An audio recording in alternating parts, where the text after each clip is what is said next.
The San Jose Sharks have now lost 12 straight in regulation. William Eklund gets benched, and this game was just the worst. So, all that and more on today's episode. You're Locked On Sharks, your daily podcast on the San Jose Sharks. Part of the Locked On Podcast Network, your team every day.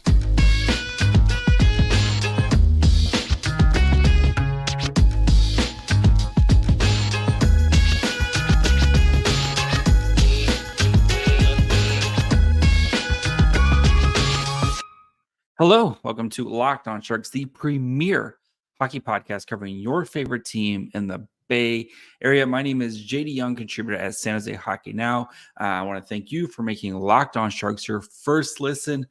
We cover your team every day here over at Locked On, even if your team loses 12 straight games, all in regulation. We still got you covered. If you want to be an everyday, all you have to do is just follow wherever you get podcasts, or you can watch on YouTube as well.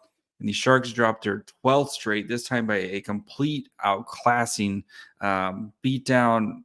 I'm running out of like adjectives and stuff. I'm gonna have to like break out their dictionary or something here soon. 7-1 by the Maple Leafs, and a not competitive at all game. William Eklund gets benched, and we're going to look at some of the mid-season draft rankings because that's the only thing getting me through this season right now is the draft. So before we get into all that, do want to let you guys know that today's episode is brought to you guys by FanDuel. Make every moment more. Right now, new customers can get $150 in bonus bets with any winning $5 moneyline bet. It's $150 if your team wins. Visit FanDuel.com/lockedon to get started. I don't know where to start with this game. Just an absolute beatdown. Let's start with the positive. Congratulations to Henry Thrun scoring his first NHL goal. The Locked On bump, it's starting to become a thing, guys. Thrun has his first career goal not long after coming up on the show, and even since he's come back to the NHL, you're seeing a much more confident, better playing Henry Thrun. I think Thrun is solidified himself as an NHL defenseman going forward. Like, I don't expect him to go back to the Barracuda basically ever again. Like, I think it would take a lot for Henry Thrun to go back to the Barracuda because I think he is playing really, really well. And you're seeing him kind of some confidence building, his ability, kind of knowing when to fill spaces, when to kind of be a little bit more aggressive. He was playing on the power play and scored this goal. And you saw that was him being aggressive and kind of filling a hole. Does a great job of kind of flashing the stick there on Mikael Granlund's pass and scores his goal. And congratulations to Henry Thrun. Very deserving. A lot of guys play in the NHL and, very, don't ever score a goal. And I think this is going to be, kind of another one of those little building block steps for Henry Thrun as he scored his first goal. So hopefully many more to come for Mr. Thrun, for Grand Admiral Thrun. But my big takeaway from this game is I think we have to start with the William Eklund getting benched. And so Eklund he got benched for basically the first half of the second period. I know there was a power play opportunity in there, and he's been demoted to the second team power play. But our good friend, Apple Hockey, I think he put this the best. So I'm going to basically read his quote because his tweet. The Sharks are spending $27 million on contributions for Vlasic, LeBanc, Duclair, Hoffman, Cunnin, Barabanov, and Ruda, while simultaneously benching the rookie who makes $800,000 for the next 3 seasons and trying to infer he's the problem here is objectively hilarious. Yes. Did William Eklund have a great game? No. Who on the Sharks other than Henry Thrun had a great game? I get your teaching moment, and again, you put him back, after, halfway through the point, you put him back with Hurdle and expect to go there. But like, what are we doing here? You're losing like 6-1. Like you've lost 12 straight games. Like Eklund's confidence right now, I'm sure it's not great, right? He hasn't scored recently. This team you can basically point to the moment Eklund stopped scoring, this team has gone on a losing streak, right? What are you doing to his confidence there? Like, maybe it's film session the next day. Hey, Eklund, you got to work on this, this, and this, right? We got to continue to work on these things, et cetera, et cetera. But like Duclair is like all the way at the other end of the zone. Like later on, he's on a offsides. He gets called for an offsides. He's like not even in the picture frame, like trying to rush back. Like, what is he doing there? Like, there's so many other things wrong with Eklund. And I get that, like, he's a young player. He's got to earn it, right? I get that. But this team is in the midst of a 12-game losing streak. Everybody's confidence is just gone. Like, you have to try to build some confidence right now in these guys. And whatever Eklund, if it was, made a bad play, whatever, fine. Again, you got housed 7-1. Mario Ferrari was on the ice for 6 goals against. I'm not a plus-minus guy. Plus-minus is a terrible stat because there's, so many things that can go wrong on a play that you have nothing to do with, and the puck is in the back net. Mario Ferrari was on the ice for 6 goals against. Like, Mario, did you see Mario Ferrari's ice time go down tonight? No. Again, I get it. Mario Ferrari has done a lot in the NHL. He's earned that right, et cetera, et cetera. Mario Ferrari played 25 minutes tonight. William Eklund, he's your future. And again, I get it. And he ended up with 15 minutes, which is fine. But like, there are many other things wrong. And the confidence on this team from everybody, right? Not just Eklund, not just the young players, everybody's confidence is and that's what happens when you lose 12 straight games, right? It's that, like, you feel like you're never ever going to win a game again, and that is like the Sharks are going to win a game here soon. Like, it's going to happen, right? They've played the toughest schedule in the NHL so far, and the schedule is going to ease up here, and they've got some games against Montreal. They're playing Ottawa here. Like, they're playing some of the worst teams in the league coming up here. Like, they're going to win a game here. Like, I would be surprised if they don't win a game here in the next couple games. Like, I would be shocked if this win streak hits like 15-16 or losing streak hits like 15-16. They're going to win a game here just because they've, as weird as it sounds, and yes, they lost 7-1 tonight. But like they've played well-ish for a majority of these games, right? You think of like the Jets games, you think of some of like these other games where they played really well, and they're just a talent poor team playing against superior teams. They're going to be playing some other talent poor teams here as soon, and statistically they have to get a win here at some point. But this team's confidence is just shot. And even Capo Kakinen, who has been playing really well basically since American Thanksgiving, he's been playing really well. He gets pulled tonight, right? Mackenzie Blackwood comes in an appearance and he gives up 3 more goals. Like, there's got to be nobody who's got to be feeling good getting on the plane going to Montreal right now. Like, this team's confidence is out the window. And again, Mike Hoffman, bench him. Like, the guy's seen it all, done it all. Like, he knows, right? But Eklund, who's played less than 15, like again, I know that it's a coaching thing, and you want to coach the same if you're up 6 and if you're down 6, right? You're going to be coaching the same. It doesn't matter. But I think you gotta look around and like try. Something's got to change when it comes to some of these younger players, and right, like. Yeah, it's this team right now is lost. They're just lost right now, and they're no confidence. They're lost, and and then like Eklund goes out there the first shift he gets back, right? He's got that pressure of I have to try to do something. So then he tries to take on 4 guys at once and loses the puck because guess what? You've gotten this is your first shift in 20 minutes. Like, I got to go out there and try to do something to try to show to the coaches, like, oh, I can still be a positive contributor. And then you go out and make your stupid play. And Eklund will be the first person to admit that was a stupid play. I was a stupid play trying to take on 4 guys at once, but it's the pressure of like, oh, good, I have to try to prove that I belong here, prove that I need to be on the ice. And then you're going to go do something stupid like that. Like, yeah, just so frustrating to watch. I'm so frustrated right now. Yeah, like this team needs to win a game so bad. Just to reset. And again, team tank 1000%. You got to win a game every once in a while, even if it's just for the morale of the team. You got to get it won every once in a while. Like this team has played too well recently to be better than the 12 and 0 that they are right now. They need to just get one, just to like at least reset things for a little bit and have some positivity. So we'll dig into the numbers of this game, and then we'll check in on some of our good friends of the shows, at least some of our good friends, what their early mid-season draft rankings look like.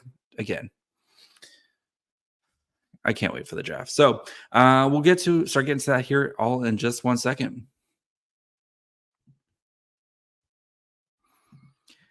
Even though the NFL season's wrapped up, you can still get in on the action with FanDuel, America's number one sportsbook, because right now, new customers can get $150 in bonus bets guaranteed when you place a $5 bet. That's $150 in bonus bets, win or lose. The app is super easy to use, and there are many different ways to bet, like live same-game parlays. So if maybe you're thinking like it's going to be really, really cold and really terrible weather in Kansas City, maybe Raheem Mostert, Devon Achane touchdowns combined. Both of those guys have a nice day. You can find bets in the new Explore tab. You can make a parlay in the Parlay Hub, the best way to find popular parlays, and more. So visit FanDuel.com/lockedon to make your first bet a layup. FanDuel, official partner of the NFL. All right, let's look at some ugly numbers together. Weird stat about this game: both teams were perfect on the power play. The Sharks 1 for 1. The Maple Leafs 3 for 3. Excuse me. So 4 power play goals out of the 8, which is just odd. Anyway, 55 minutes of 5v5 time. 79 to 35 shot attempts in favor of the Maple Leafs. Maple Leafs, I think, kind of watched Saturday's tape and was like, oh, we should just keep doing what we did in the first period. And they did that basically for the first and second period, and then kind of took their foot off the brake, especially after the 4-minute power play in the beginning of the third period. Corsi for 69.3 to 30.7. That's up there with one of the highest differentials of the season. I think the Avs one is still the highest, I think, from game 2. Actual shots on goal was 39 to 20 in favor of the Maple Leafs. Scoring chances 38 to 12 in favor of the Maple Leafs. 15 to 6 high danger chances. 2.93 to 1.49 expected goals for, of course, in favor of the Maple Leafs. And it was 1.16 in the first period for the Maple Leafs, 1.33 in the second, and then 0.44 again. The Maple Leafs took their foot off the gas, up by a bajillion goals in the third period. Even the Sharks, like 0.44, 0.45, 0.6. So it's not like they just turned on a bunch of offense. Yikes. Yeah. Brutal. Just brutal numbers. So Sharks forward lines. So the way they started and then the way they finished were much different. So we'll try to kind of peruse through at least the promising starts stats. So at least the beginning of the game, it was Eklund, Hurdle, Hoffman, Duclair, Granlund, Zetterlund, Barabanov, Cunningham, Bailey, Zadina, Carpenter, and Scott Sabrin making his Sharks debut. And then we had Ferrari, Emerson, Thrun, Ruda, Addison, Burrows, who on the back end. So, all right. So your most common lines. So we had Zetterlund, Granlund, Duclair played 10:39, 10 to 21 shot attempts in favor of the Leafs. At 4 to 11 shots on goal, did give up 2 goals. Expected goals 4.22 to 0.53. 5 to 12 scoring chances. 2 to 5 high danger chances. 4 to 8 zone starts. Your next most common line was the Barabanov, Cunnin, Bailey line. Played 858 for the 13. Corsi 4, 3 to 6 actual shots, gave up a goal, 0.12 to 0.49 expected goals, 1 to 7 scoring chances, 0 to 2 high danger chances, 4-3-2 zone starts. Eklund, Hurdle, Hoffman played 546, 5 to 10 scoring shot attempts, 3 to 5 actual shots on goal, 0.31 to 0.19 expected goals for. That's positive. 2 to 4 scoring chances, 1 to 1 high danger chances, 3-3-2 zone starts. Then Zadina got promoted. So we had Eklund, Hurdle. Zadina played 5-16, 4 to 10 shot attempts, 4 to 5 actual shots on goal, 0.14 to 0.22 expected goals, 1 to 4 scoring chances, 1 to 2 high danger chances. So, and then Hoffman, Carpenter, Sabrin played 434, 3 to 2 shot attempts, 2 to 1 actual shots. And then Zadina, Carpenter, Sabrin, 413, 1 to 6 shot attempts, and gave up 0 to 1 actual shots on goal. So, yeah, those are ugly. All of those lines are ugly. So, yeah. As for the defensive pairs, again, the highest Corsi 4 player in this game was Barabanov at 39.13.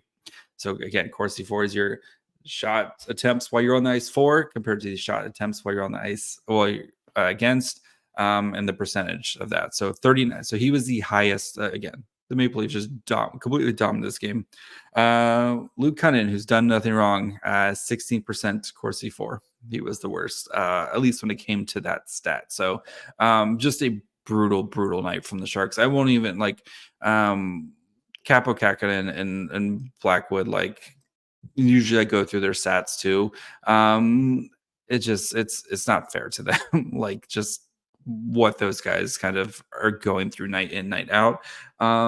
Blackwood did have a 950 save percentage tonight at even strength. All situations though not better, but just brutal night for those guys. And you feel for those guys who've honestly have had good seasons, but we've had a couple of these games, right? You think of the back-to-back 10s. You think of the Kraken game where they gave up 7. There's been a handful of these games, and it's just a frustrating performance. And again, the Sharks are going to win a game here soon. It's just mathematically they can't just continually to lose, and the schedule does get easier. They've had if you go on Tankathon, they have the remaining strength of schedule. The Sharks actually do have the easiest remaining strength of schedule because they've played so many tough teams. Going forward, they still have 3 games against the Blackhawks, 3 games against the Ducks. They play Ottawa twice. They play Columbus twice. They play the Wild, who've been really bad this year. And again, all those teams are looking at the Sharks going, we still play the Sharks a bunch of times, right? So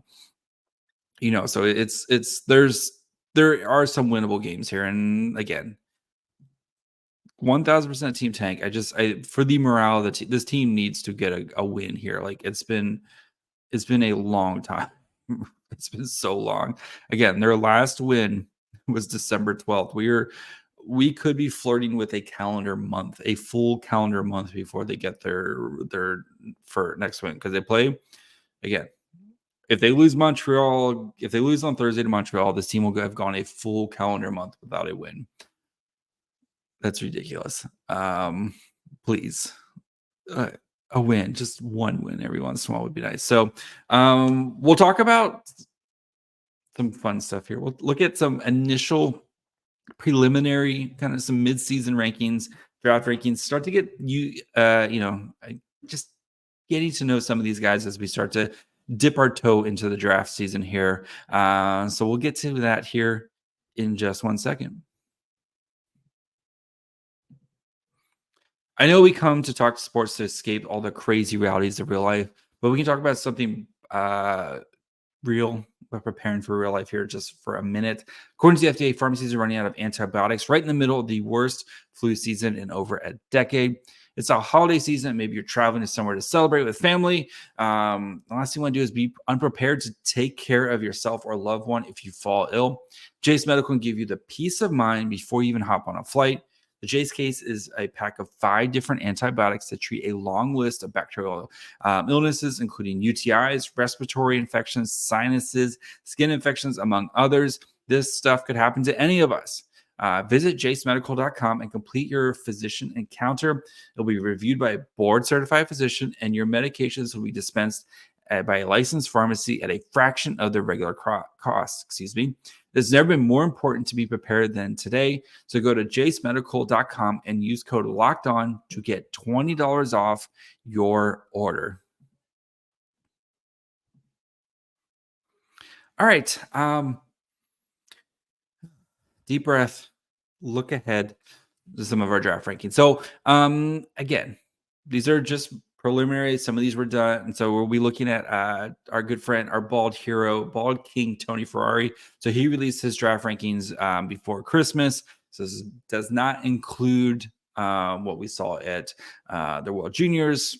Again, most of the World Juniors is kind of guys who've already been drafted, with the exception of kind of like Celebrini and some of the other guys. But most of these guys are kind of where he's starting to rank them. And just to start to get like a bit of a just getting some names out there. So he, of course, does have Macklin Celebrini, number one. I think, especially coming out of World Juniors, we're going to see Macklin Celebrini's kind of cemented himself for that number one position. So he has Berkeley Kenton, a center out of Spokane, and playing the WHL, as his number 2 player.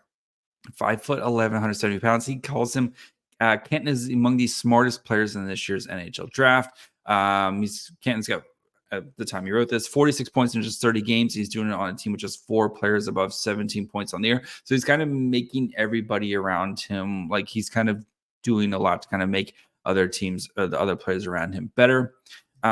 His number 3 player, again, Caden Lindstrom, 6'3" center and the WHL, playing for Medicine Hat.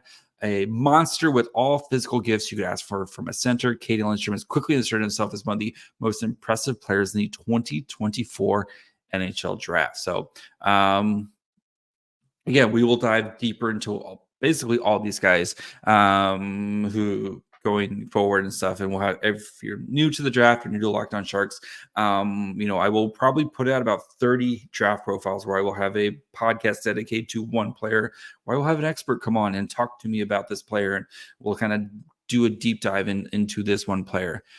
Zeb Byam, the left-handed defenseman, playing for USNDTP and NCAA. He was on the U.S. team that was now he's playing for University of Denver, if I recall correctly. He was on Team USA that just won gold. The debate on who the top defenseman in this class will continue to rage. The calm, cool, and collected Byam sits atop the list now, and knocking off the perch will be hard. Refined defensive game, playing to his strengths as a skater, and reading the play at an elite level. Byam cuts play down before it can become dangerous, and rarely looks like he has to make a panicky play. He thinks he's the most complete defender in the draft. At number 5, Ivan Demidov, the Russian right winger, 5'11", 181 pounds. This is very much kind of similar to the Michkov, who just insane production. Biggest, his playmaking, his vision, his creativity. With him, I don't know what his contract situation is, but Demidov is one of those type of players where you're gonna have to wait a couple years, but when he comes over, he's probably going to be pretty close to a polished product. So.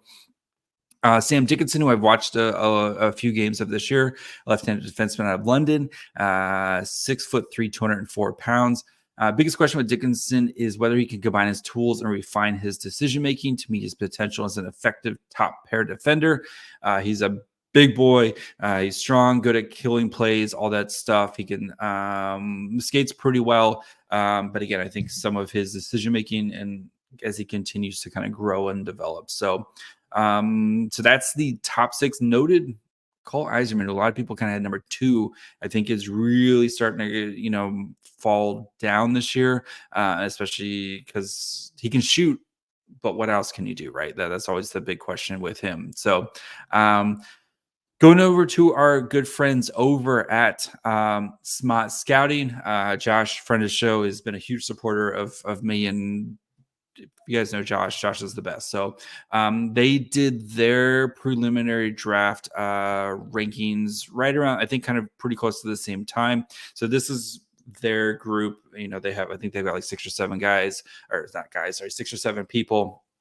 Guys, didn't mean it just men, but 6 or 7 people kind of discussing their rankings. And here's what they have. Again, they have Celebrini as number 1, Ivan Demidov as number 2, Cole Eiserman, they have 3. Again, it's him, right? You have that one uber elite skill. The dude can shoot, but what else can he continue to do?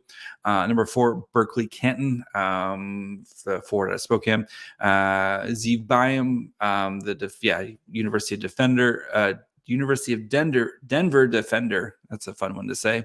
Caden Lindstrom, the center out of Medicine Hat. They have Sam Dickinson at number 7. Adam Urich, who's, again, his brother is a Blue Jackets prospect who's picked really high a couple of seasons ago. I think, though, if I remember, Adam Urich did...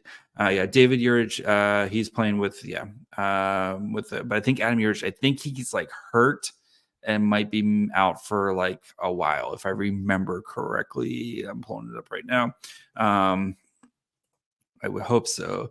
Yeah, he was injured in the World Juniors, and he's going to be out for a while. And I think he's done for this season, so that might hurt his draft stock. So again, we'll see what happens with that. You never know with draft stock. So, and then they have at number 9, Artyom Levishnov. I can never say his name right. The right-handed defenseman out of University of Michigan, who's a big dude. He's big. And then Zane Parker, who I think Hattie mentioned the other day, right-handed defenseman out of Saginaw, who's looking puck moving defenseman. Defense is for nerds. That's kind of your guy right there. So again, just kind of starting to see all, with the Sharks are probably going to be in the top 3. Hopefully it's an easy choice. And we're spending a lot of time talking about the middle of the draft with the Penguins pick, or the end of the draft, end of the first round with a Devils pick / the Sharks first round or second round pick. But again, just starting to kind of put some names out there if you're starting to kind of get in the draft. So working on getting that. So with the draft, we'll do a big kind of overview. So we'll have one of our special friends come up for that. And then we'll start kind of weekly profiles. And then as the season ends, or we get later in the season, we'll start doing, kind of 2 a week as to try to get around 30, 32, I think is the goal again this year. Is that many draft profiles on specific players, and we'll do another mid-round madness, and there's plenty of good draft stuff coming up. So that's going to be it for me today. Tomorrow we'll be back. Since the Sharks are at the midway point, we'll start talking about some of the big storylines for the second half of the season.